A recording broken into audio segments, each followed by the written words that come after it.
Urtarrilaren 21 aurrera bere arratsaldeko ordutegia modifikatu egin du Gernika Lumoko bidebus zerbitzuak. Horrela, lantegi batuak guneko langileen behar izanetara moldatu da ordutegia. Horrela, bidebus zerbitzua Seber Altube eta Aiendeko geralekuetan arratsaldeko 5:10 gutxitan hasiko da.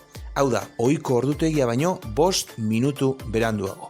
Honen ondorioz, gainontzeko ordutegietan aldaketak izan dira eta geraleku berria dago martxan 5etan lantegi batuaken egoitza inguruan. Lorategitatik irtera 6 eta 10etan mantenduko da ordutegi berberarekin, beraz, zerbitzua bukatu arte.